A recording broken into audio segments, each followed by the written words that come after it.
She said, "If you don't like me partying with my exes, that's a you problem." I said, "You're right," and I just solved it. Then I packed my stuff, moved into my own place, and posted a picture of my new key with the caption "Problem solved." Hey viewers, before we move on to the video, please make sure to subscribe to the channel and hit the like button if you want to see more stories like this. Thanks. Throwaway account for obvious reasons. This all went down about a year ago, but I've been lurking on here long enough to know stories like this blow up. Figured I'd share mine because, looking back, it's a textbook case of how ignoring red flags turns into a full-on fire. I'm Alex, 28 at the time, working as a software engineer in a mid-sized city.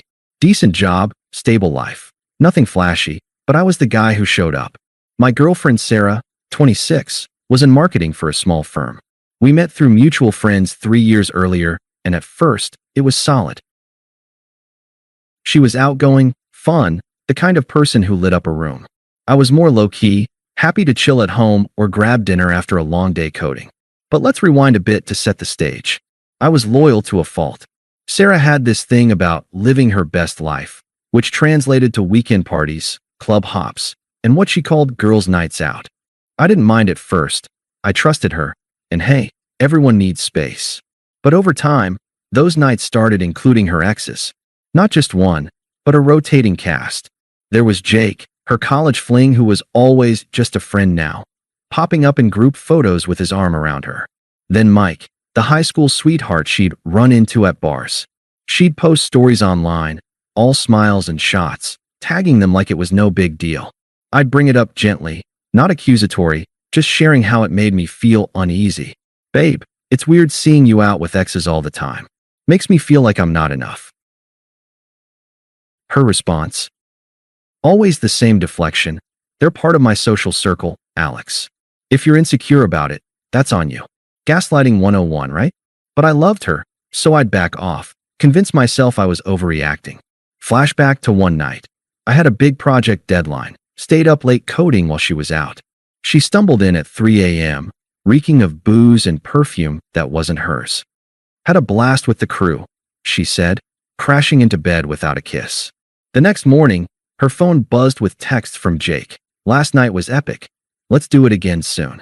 I saw it by accident, felt my stomach drop, but when I asked, she rolled her eyes. "Jealous much? It's harmless fun. I sacrificed a lot for us." There was the time I skipped a work networking event, could have led to a promotion, to drive her home from a party because she was too tipsy. Or the weekends I'd plan quiet dates, only for her to bail last minute for spontaneous outings with her crew, exes included.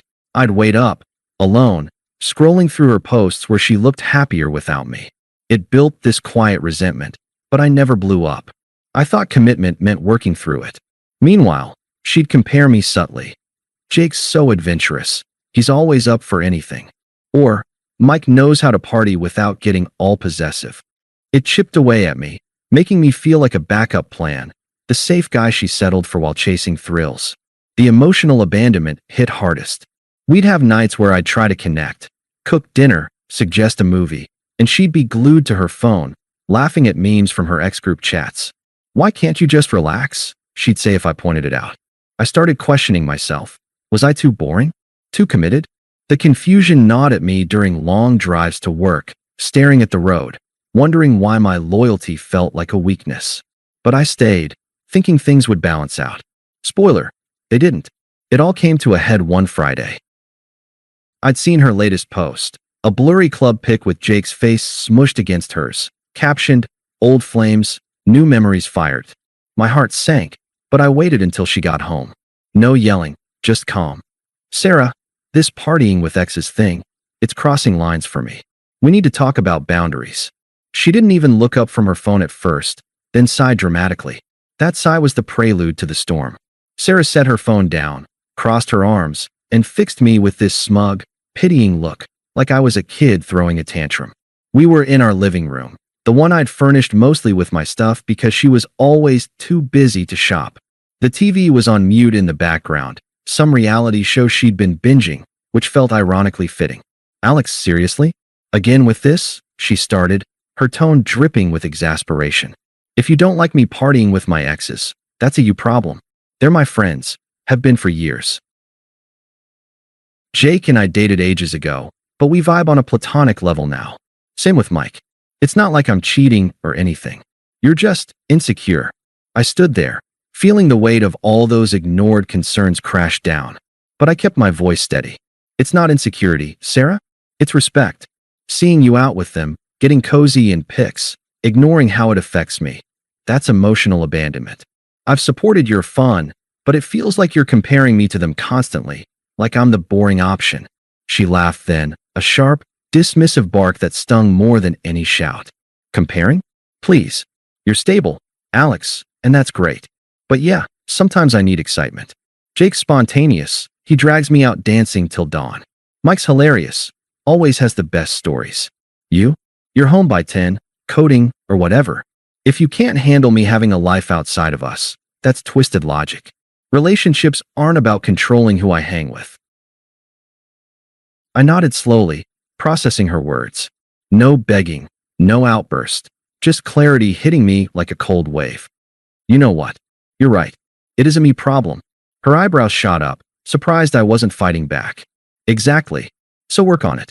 Therapy or something. And I just solved it. I added, turning toward the bedroom. What? She called after me, her smugness cracking a bit. I didn't respond. Instead, I grabbed a duffel bag from the closet and started packing. Essentials first: clothes, laptop, charger. She followed me in, leaning against the doorframe with her arms crossed again. What the hell are you doing? She demanded, her voice rising. Packing, I said simply, folding shirts without looking up. She snorted. Oh, come on. You're being dramatic. Put that down, we can talk. We just did, I replied evenly. You made it clear. Your partying with exes is non-negotiable, and my issue with it is my problem. So, I'm removing myself from the equation. Problem solved. Her face twisted, a mix of confusion and irritation. You can't just leave like this. We've been together 3 years.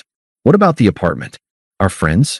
You're gonna throw it all away because I have a social life? It's not throwing away, it's detaching, I said, zipping the bag.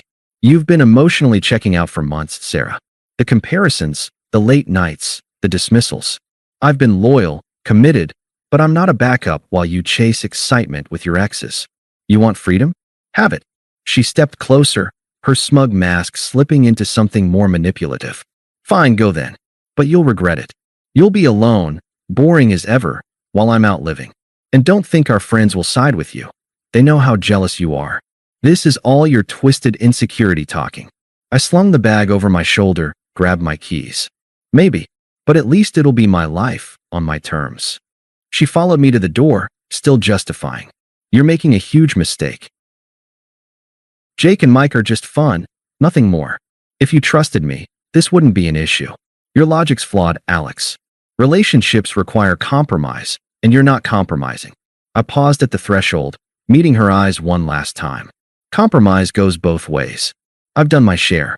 Goodbye, Sarah. And that was it. I walked out, heart pounding but head clear. Drove straight to a short-term rental I'd scoped online weeks earlier. Call it intuition. It was a small studio downtown, nothing fancy, but mine. Unpacked, sat on the bare mattress, and let the silence sink in. The confusion hit hard that night. Why wasn't I enough? Had I been blind to her manipulation? The unfairness burned. Me, the loyal one, left feeling discarded. But I didn't text her, didn't call. Just breathed through it. The next morning, I posted a pic on social media, my new key dangling from my finger, captioned "Problem solved." Subtle, no tags, no drama, just a quiet declaration. Friends started messaging, confused. Her? Radio silence at first. I blocked her temporarily, not out of spite, but to protect my peace. Spent the next days in a haze, alternating between work focus and staring at walls, processing the betrayal. It felt outrageous, her entitlement, her cruelty in that conversation. But I stayed composed, no drunken rants or revenge plots. Just me, rebuilding one step at a time. Little did I know, her fun world was about to implode. After walking out that door, I didn't look back, literally or figuratively. The first few days in my new studio were a blur of quiet chaos. I'd wake up to an empty bed, No familiar sounds of Sarah humming in the kitchen or her phone buzzing with party invites. Instead, just me and the hum of the city outside. I threw myself into work, nailing that promotion I'd been eyeing, the one I'd almost skipped events for because of her. Software engineering isn't glamorous, but it paid the bills and gave me structure. I started hitting the gym too, not for revenge body vibes, but because moving felt better than stewing. The silence was deafening at first. No texts from her, which surprised me, but I wasn't chasing. I'd unblocked her after a week, figuring if she reached out, I'd handle it calmly. Mutual friends started pinging me. Dude, what happened? I'd keep it vague. We grew apart. No trash talking, no details. Inside, though, the confusion lingered. I'd replay our conversations during runs, questioning everything. Why had I let her manipulation slide? The emotional abandonment, the constant comparisons, it all felt so undeserved now. Flashback to a month before the end. She'd canceled our anniversary dinner for a last-minute girls' night, which turned out to include Jake. I sat alone at the restaurant we'd booked, paying for 2 meals I didn't eat, while she posted laughs online. That night, she'd brushed off my hurt with, "You're too sensitive." Sitting with that memory in my new place, it stung, but it also fueled me. I wasn't begging for closure. I was building it myself. Weeks turned into months. I picked up hiking on weekends, solo treks up nearby trails, clearing my head with fresh air and podcasts. No more waiting for her to come home. My schedule was mine. I even started dating casually. Nothing serious, just testing the waters. The vulnerability faded, replaced by this calm clarity. I realized her fun was just avoidance, partying to dodge real connection. Me? I'd been committed, loyal, and yeah, maybe stable, but that wasn't a flaw. It was strength. The unfairness of it all breathed in those quiet moments. Her smug dismissals, her twisted logic making me the villain. But I didn't confront or outburst. I detached, disappeared into my own world. Social media stayed low-key, posts about code wins or trail views, no shade thrown. One evening, about 2 months in, a friend, let's call him Tom, part of our mutual circle, hit me up for beers. Over pints, he spilled. "Sarah's been spiraling a bit. That post of yours." She saw it, flipped out privately. I nodded, said nothing. Didn't gloat, didn't probe. Just let it hang. My internal voice had shifted by then, from "why me?" to "this is freedom." I was sitting with the betrayal, letting it teach me without letting it define me. No emotional outbursts, no desperate calls. Dignity felt like armor now. The arc was rising, slow but sure. I upgraded the studio to a 1-bedroom, furnished it my way, minimalist, functional. Work was thriving. I landed a side project that padded my savings. Life without her drama? Peaceful. The confusion ebbed, replaced by gratitude for the exit. I'd been mistreated, sure, but walking away was the win. It started with whispers from the grapevine, then snowballed into full karma overload. About 3 months post-breakup, Tom clued me in again. Sarah had officially upgraded her party scene, diving headfirst into nights out with Jake as her main squeeze. Mike was still around too, but Jake was the star, the adventurous one she'd praised. From what I heard, it was all thrills at first. Club hops, late-night adventures, her posts screaming, "living my best life." But cracks showed quick. The first hit came via a mutual friend, Jenna, who wasn't toxic like Sarah's inner circle, but honest. She texted, "Hey, thought you should know. Jake's not what he seems." Turns out, he'd been unstable for years. Mood swings, jealous rages masked as passion. Sarah ignored the warnings, too smug in her freedom. Then, one night at a downtown spot, it blew up. Jake flipped on her over a guy buying her a drink, screaming, smashing a glass. She downplayed it, but word spread. Friends started distancing. Her crew thinned when Jake's abusiveness became public. He wasn't just fun. He was chaotic, using her for ego boosts before ghosting for weekends with other women. Karma ramped up when her job unraveled. Marketing gig? She showed up hungover one too many times, botched a client pitch after a Jake-fueled all-nighter, got put on probation, then fired outright. Suddenly, the girl who mocked my boring stability was scrambling for rent. Her apartment, our old one, became a solo burden. She couldn't afford it alone. Moved to a dingy shared place on the outskirts, posting less, complaining more in group chats that leaked back to me. The irony hit hardest with our mutual friends. At first, some defended her. She's just figuring herself out. But as truths emerged, her emotional cheating vibes with exes, the manipulations, they flipped. Tom admitted, "We saw how she treated you, man. Dismissing your feelings like that? Not cool." Jenna cut ties after Sarah lashed out at her for taking sides. Isolation set in. Her family, always enabling, couldn't bail her out forever. The exes? Mike bailed early, calling her drama too much. Jake discarded her like yesterday's news, dumped her via text after a blowout, leaving her broke from covering his tabs. I didn't seek this out, it filtered in naturally. Pacing it slow in my mind, I reflected during hikes. Her betrayal felt outrageous, but watching it unfold from afar, satisfying without effort. No gloating. I didn't wish her ill, but consequences are real. Her reputation tanked. Job hunt stalled because her online trail screamed unreliability. Mutuals stopped inviting her places, siding quietly with me after seeing the hypocrisy. She who'd craved excitement ended up alone, scrolling regrets in a crappy room. By 6 months, she was unraveling fully, broke, isolated, irrelevant in the circles she'd prized. Friends confided she'd hit rock bottom, realizing too late what stability meant. The justice felt earned, ironic. The you problem became hers entirely. The attempt started subtle, then snowballed into desperation. Around month 4, my phone lit up with a text from Sarah. "Hey Alex. Been thinking about us. Can we talk? Miss our talks." I stared at it during a work break, feeling nothing but detachment.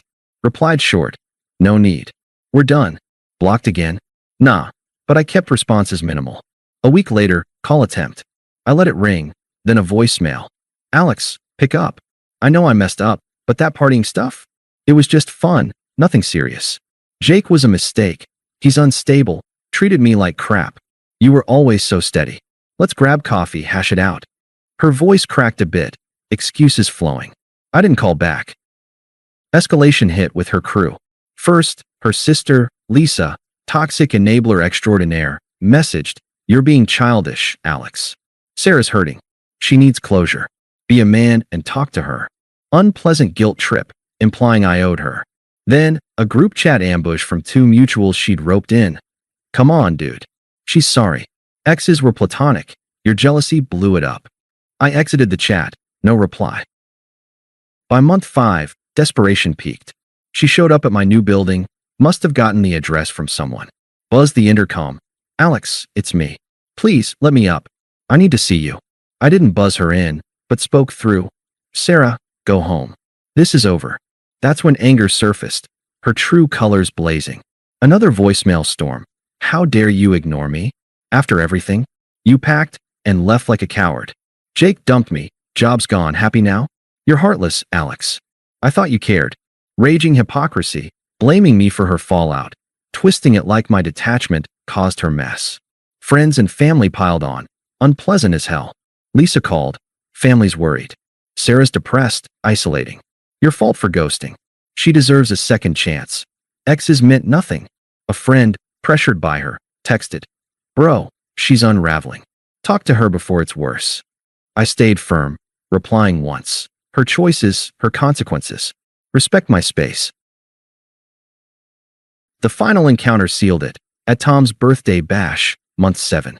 Mutual gathering at a local bar. I showed with Emily, a woman I'd met hiking, supportive, drama-free. We clicked naturally. Sarah showed uninvited, eyes puffy, desperate. Spotted me laughing with Emily, approached. "Alex," she started, voice shaky. "Can we talk?" "Privately." I turned, calm as ever. "No, Sarah. Enjoy the party." She pressed, glancing at Emily. "Who's she? Already replaced me? I messed up, okay? Partying was stupid. Jake abused me, left me broke. Friends ditched. I see now you were right. Please, let's try again." Emily excused herself politely. I faced Sarah. "If you don't like how I've moved on, that's a you problem." I mirrored firm. "You discarded me, smug about your fun. I built something better. Works great. Life's peaceful. You're irrelevant now. A lesson learned." Her face crumpled, hypocrisy exposed. "But I love you." This is twisted. You're punishing me. No punishment, I said, evolved. Just growth. Goodbye for good. She stormed off, muttering. Party contrasted it all. Her alone, me thriving with Emily, friends nodding approval. Update. Years passed. I'm engaged to Emily, career soaring. Sarah? Faded from my world. Emotionally free, completely moved on. Thanks for watching. Make sure to subscribe to the channel and hit the like button. What do you think about this story? Share it in the comments.